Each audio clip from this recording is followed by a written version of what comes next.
Hello and welcome once again. It's been a while, hasn't it? I'm here to update you about my final master's project for digital music sound arts master's degree, which I'm soon to be a master of. How many times can you say master? Uh, oh, my laptop's going to take off already. Brilliant. I've been obviously doing all this silly stuff where um, I'll give you a recap.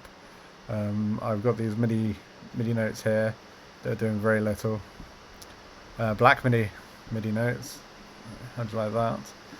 Going through the bouncy notes device, and that in turn is going through a totally random velocity, which is then in turn going through a drum simpler, which is an E simpler, which is generating videos. The videos are layered on top of each other due to velocity, by velocity. So essentially, when one ball bounces on these keys, it'll have 127 different possibilities of randomness in MIDI velocity, and that will just get done down to 8 separate clips.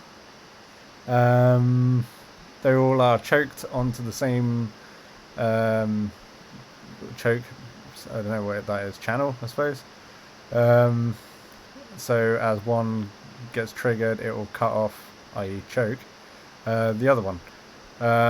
So I was trying to work out because obviously they're all going to be gibberish coming out. I was trying to work out how to do random effects without just having this drum pad would be like a glitch effect, this drum pad would be a blur effect, and so on and so forth. Jesus Christ, this is so loud. I was scratching my head and drawing little diagrams on my phone about how I could do it, and I finally figured a way out today. I had a eureka moment, not to be confused with an eureka moment. I've got this. It is a very small part of a rim, or a clap, or a snare. Oh, it's not even being used, it's turned off. So yeah, I've got the MIDI from that coming in from these 16 clips. So taking all of them 16 instances of MIDI coming in, and then it has flattened it down so they all play on, I believe this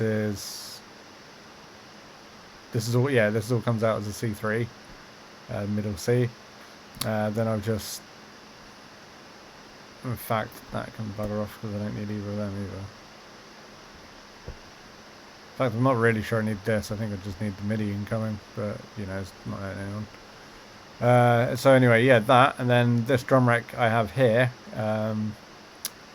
This is taking the MIDI from the middle MIDI, this channel here, and that has another bouncy balls on it, which has currently 10. Is that 10? Yeah, 10 instant drum pads instances, all of which have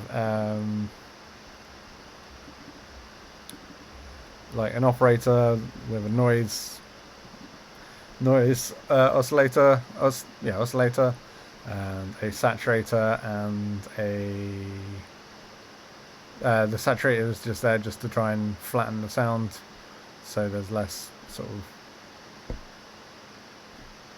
can't think of the word, gain, less differing gain, so it's just one flat signal.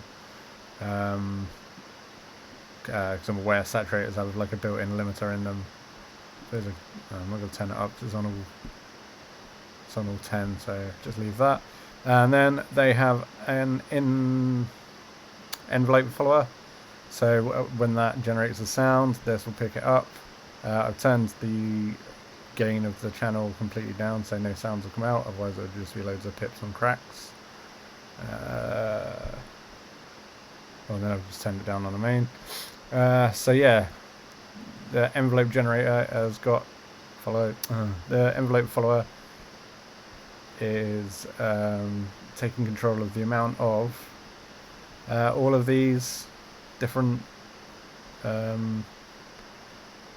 visual effects that are on the master channel. I was trying to I initially put these, grouped them and put them on top of here, but it wouldn't work, and then I tried lots of other things, but I wanted to make the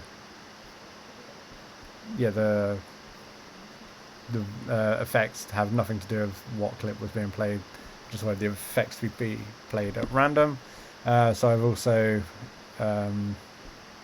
only have 3 balls, so some of them, well, obviously because there's less, they refresh as the notes get generated through this bouncy ball, so sometimes they hit, sometimes they don't. Once again, making it even more random. It's all of this that is making my laptop make this horrid sound that you probably can't even hear me over the top of. So yeah, like just gotta press play and show you what's happened.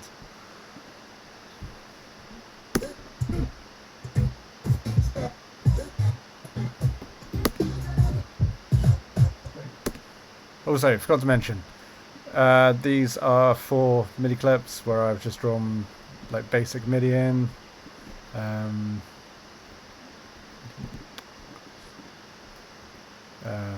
Some of them are longer than others with more space.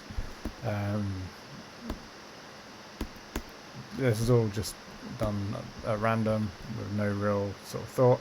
But the idea of the short, like 1 bar 1, so they'll generate clips, which will then generate balls. Then the more bouncing will make the video changes more intense, and obviously the ones with pretty much nothing in, that means it will slow down a bit. I've grouped them all and put the trigger mode on to play any other bar after 4 bars, which is what all this means for how it works. So yeah, I'll crack back on with that. As you can see, it's playing 1 and it's about to queue up the next in 4 bars.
Cool, so that's that. Probably gonna, that's about as far as I can take this one at the moment. I've been thinking about adding another 16 videos, again cut into 8 different velocity sensitivity bits, and who knows, maybe even 48. what was I going to say? Oh yeah, I'm also thinking about doing this in 5.1 or surround sound. I'm not sure. I think it's, yeah, 4. I don't know. Anyway, surround sound. So I don't know how I'm going to generate that. Obviously, Ableton has the surround panner, and it'll. I've got something else as well that I can't remember the name of. Envelop. That's supposed to be good as well. So we'll see how that goes. Cool. Thank you for watching. If you have been, and cheers. Oh God! Yeah, stop.